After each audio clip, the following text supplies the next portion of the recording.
தமிழ் தேசியத்தின் தமையன் யார்? முந்திரி காடுகள் எப்போது பேசும்? வேல்முருகனை கண்டாலே பயம் ஏன்?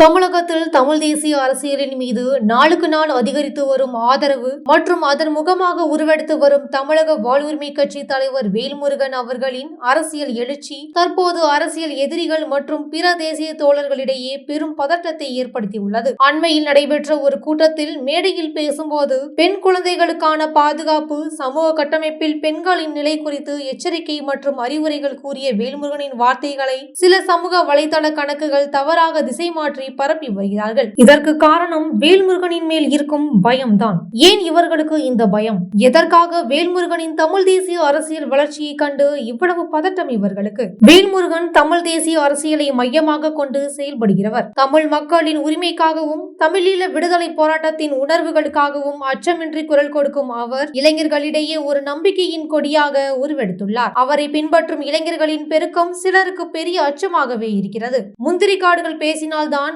உண்மை தெரிய வரும். பிரபலமாக பரவிய இந்த வாசகம் வெறும் உரைத்த வார்த்தைகள் அல்ல. இது தமிழீழ விடுதலை போராட்டத்துடன் வேல்முருகனுக்குள்ள ஆழமான தொடர்பை உணர்த்தும் எச்சரிக்கை சொல். 2009 ஈழப்போரின் கடைசி கட்டத்திலும் வெள்ளை பெட்ரோல் உள்ளிட்ட உதவிகள் மூலமாக ஈழத்தின் பக்கத்தில் இருந்த வேல்முருகனை பற்றிய தகவல்கள் முந்திரி காடுகள் பேசினால்தான் வெளிவரும் என்கிறார்கள் அவரது ஆதரவாளர்கள். இப்போது தமிழகத்தில் நடிகரும் ஆமைக்கறி கதை புகழுக்கு சொந்தக்காரருமான சீமான் அவர்களால் பேசப்படுவது தமிழ் தேசியமா?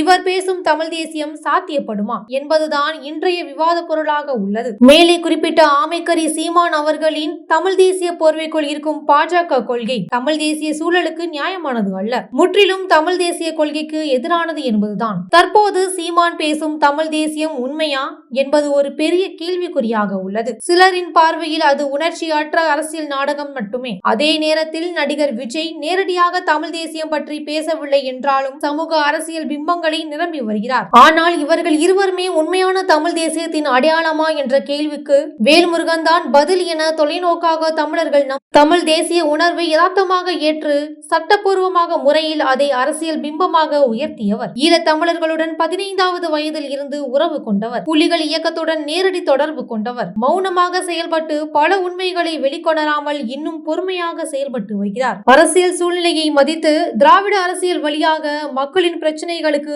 தீர்வுகளை கொண்டு வருகிறார். இன்றைய சமூக ஊடக சூழ்நிலையில் உணர்ச்சி வாய்ந்த பிரச்சனைகளை எளிதாக எடுத்துக்கொள்ள முடியாது. இந்த நிலையில் வேல்முருகன் ஒவ்வொரு வார்த்தையையும் மிகுந்த பொறுப்புடன் செயல்படுகிறார். தமிழ்நாட்டில் இருக்கும் பெரும்பாலான இளைஞர்களும் ஈழத்து உறவுகளும் வேல்முருகனை கொண்டாடி வருகிறார்கள். தமிழ் தேசியத்தின் தந்தை என்றழைக்கப்பட்ட ஐயா பெருஞ்சித்திரனாரை அடுத்து நமக்கு கிடைத்த தமிழ் தேசிய தமையன் என்றால் அது வேல்முருகன் அவர்கள்தான். தமிழ் தேசிய இயக்கங்களில் இருந்தும் தமிழ் தேசிய கருத்தியலை முழுமையாக ஏற்று இயங்குகின்ற வேல்முருகன் பின்னால் இளைஞர்கள் படையெடுக்க தொடங்கிய காரணத்தால் தான் குறிப்பாக நடிகர் சீமான், நடிகர் விஜய் போன்றவர்களுக்கு பயமும் பதட்டமும் ஏற்பட்டுள்ளது. அரசியலோடு இணைந்து எங்களுக்கான நலன்களை பேணி பிரச்சனைகளை ஓரளவுக்கு தீர்க்க முனைப்பு காட்ட முயற்சி நடக்கிறது. தமிழீழ நாட்டுக்கான பொதுஜன வாக்கெடுப்பு, இதற்காக மத்திய அரசுக்கு அழுத்தத்தை கொடுக்க ஆளும் திராவிட கட்சி மற்றும் மூத்த திராவிட தலைவர்கள் ஊடாக ஒரு பெரும் முன்னெடுப்பை அமைதியாக செய்து வருபவர் வேல்முருகன் மட்டுமே. இன்றைய தொலைத்தொடர்பு, சமூக வலைதளங்கள் தாராளமயமாக்கல் என்ற வகையில் நாம் கோரும் தமிழ் தேசியத்தையும் நோக்கத்தையும் யாருக்கும்